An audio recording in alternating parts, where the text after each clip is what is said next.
We're a long way from seeing the Stanley Cup raised, but one thing that I think we can all agree on is that whichever teams make it to the final, let alone winning the championship, are going to be founded principally on skill and speed. Mind blown. Good morning to you. Good Monday morning. I'm Dejan Kovacevic of DK Pittsburgh Sports. This is Daily Shot of Penguins. It comes your way bright and early every weekday. If you're into football and or baseball, I also offer daily shots of Steelers and Pirates where you found this. The Avalanche are up 3-0 on the Oilers in the West. The Rangers are still up on the Lightning 2-1, although Tampa Bay prevailed in Game 3 yesterday on a last-minute goal by Andre Palat. Either way, if any of these four teams advanced, but especially if it were to be the Lightning out of the East, you'd still have a final that would be founded on skill. The only reason I bring this up is probably the one you're thinking here. And that's that to see, hear, and read the sentiments of a lot of the Pittsburgh fan base, one would get the idea that somehow the Penguins were left at the side of the road after the first round by a whole bunch of great, big, strong, tough teams that plowed their way through, and nothing could be further from the truth. Who were those teams entering these playoffs? Calgary probably really jumps to mind, right? Not just because they employ Milan Lucic. They just have a generally bigger team. St. Louis won the Cup a couple of years ago by having that bigger team. Poof, there went the Blues. How about the Capitals? For a long time, the biggest, the toughest team. Just like that, out of the playoffs. So where is this narrative coming from? Where is this notion that the Penguins, if only they were bigger and tougher and stronger, they would have been keeping pace with all these teams that advanced? They're all gone. They were all gone for the most part right away. Is this entirely because of Jacob freaking Trouba? Is that what this is? Because one filthy player, and he continues to be that with another lousy elbow in Game 3 yesterday, of course, uncalled, unpenalized, definitely won't get supplemental discipline. But Trouba is not a trend. Trouba, for that matter, isn't being effective because he's big and strong and tough. He's being effective because he's being filthy and the league isn't doing anything about it. Now, if you want to see that as a vision of what's to come in the NHL, feel free. I'm on record as saying that if the league does permit headhunting the way Trouba's getting away with it, then every team should employ at least one of them. But, and don't laugh at this, I genuinely believe that this is an isolated matter, meaning Trouba's playing for New York, and everyone in New York, including the broadcast networks that are so beholden to the New York market because, I don't know, ratings or something, or worrying about being blasted on the tabloids for your TV commentary.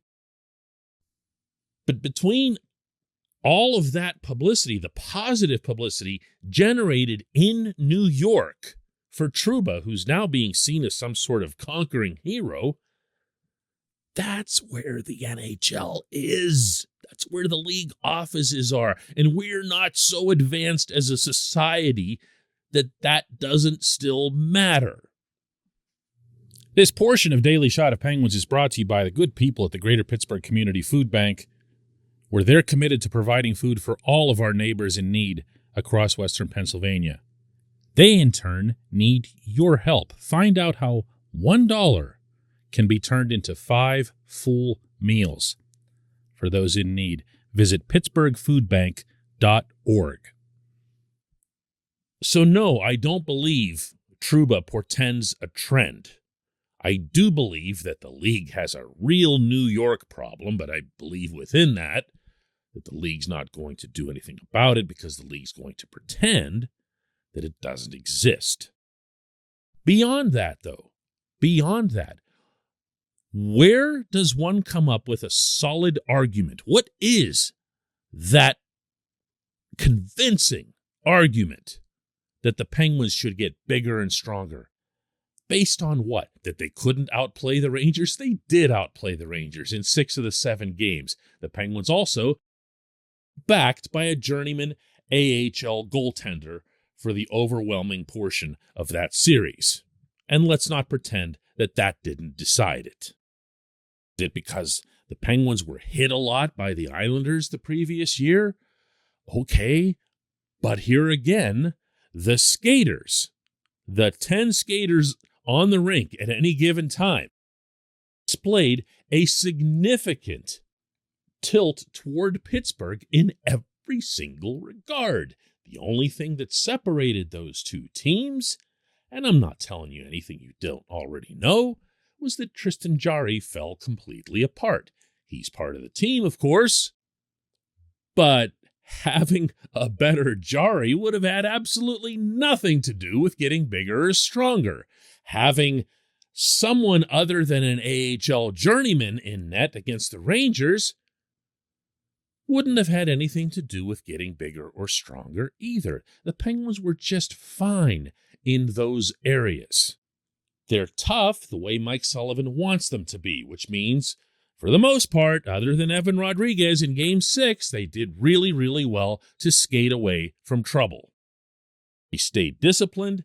They got power plays. They got more power plays than the other guys. They didn't do anything at all with those power plays, or very little, but that also has nothing to do with being bigger or stronger. Let me tell you what I think about how this sort of sentiment develops. And if this offends people, whatever, so be it. You have your choice in podcast listening.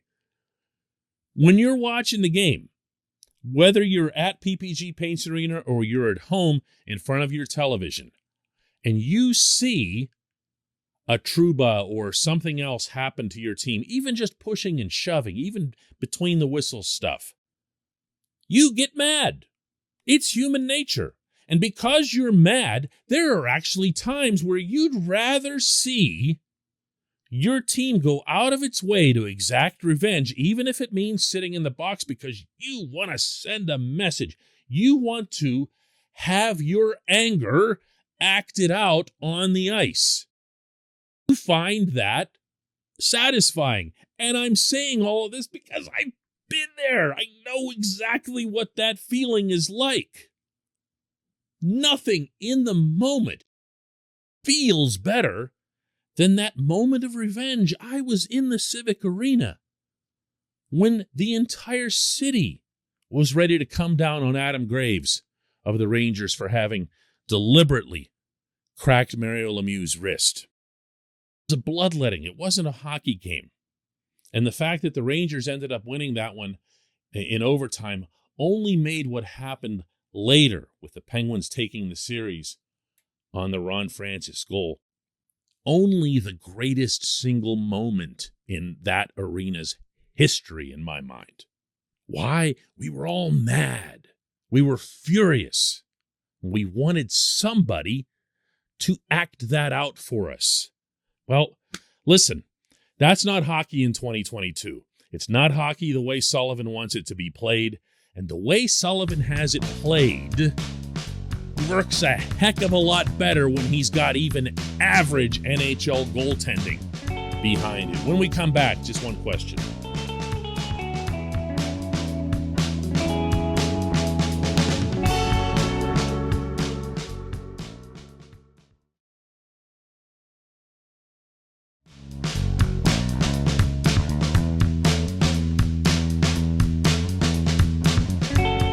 Today's J1Q comes from Todd Ellis, who asks, in all seriousness, what does Sidney Crosby need to do to his game to merit more consideration for the Selke Trophy? For anybody who missed it, Patrice Bergeron won it for the 5 billionth time yesterday, and I am completely fine with that.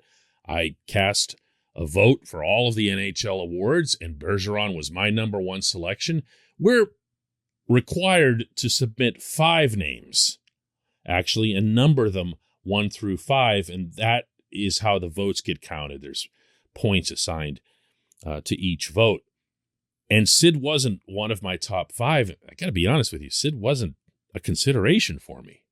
For one, he missed a pretty significant chunk of the early season, and that's always going to hurt you when it comes to awards. So I really didn't see Sid as being a factor in any postseason honor, with all due respect to who he is and all the points he ended up putting up. But beyond that, and man, I am not one to make a habit of criticizing Sidney Crosby, so this isn't that. But I thought he took a step backward defensively from where he was the previous season. And even that's not a criticism, because I thought he was outstanding defensively the previous season. Sid did have his games over the course of the winter where he was the 200 by 85-foot monster, just covering the entire rink and dominating, and he had more than his share of those in the playoff series against the Rangers. But there also were a lot of games along the way where, remember when Teddy Bluger went down with a jaw injury and the Penguins lost that ability to just consistently dispatch a checking line out there against the other team's top opponents? Well, that went all right occasionally, but it went very badly at other times. And I dare say that among those times was whenever Sid would go head-to-head with the likes of Bergeron. That was and has been on a regular basis for Sullivan a matchup that he sought out. He has no hesitation and never apologizes for putting Sid, Jake Gensel, and Brian Rust out against another team's top line. He has that kind of belief in those guys. And again, not without cause. But we saw multiple occasions this year where that drove a loss. That simple factor drove a loss. So that's probably as far as I want to take this before I completely convince everyone to never listen to this show again. But, I mean, I'd like to think that whether I'm right or wrong about stuff, always just sharing with you what I actually believe as opposed to just blurting something out to hope for some big reaction or whatever. That's not my style at all. Sidney Patrick Crosby is the best full rink player I believe that I will ever see in my lifetime. And yes, that includes you know who, because 66 would only commit himself to the defensive zone in the most perilous of playoff situations. Now, when he did, he had no peer back there, but I don't feel like it's worth recognizing what Mario did defensively just when he turned it on. Sid is always on. Sid has a motor that's beyond belief. So for what Sid has done over the course of his career, yes, he should have been in more Selke conversations than he's been. But 2 problems with that. One, everyone's always going to think of him as an offensive player. And even though some guys can kind of overcome that the way Andrei Kopitar and Alexander Barkov have, and by the way, Bergeron as well, Sid's obviously at another level from those guys when it comes to offense. The other, and I really think this is the bigger one, is that he is playing in the era of Bergeron. And Bergeron just owns this award. No one's won it more often than he has now. 5 times now. 5. Inconceivable. I appreciate the question. I appreciate everyone listening to Daily Shot of Penguins. And presuming anyone still wants to stick with this, I'll be back with another one tomorrow.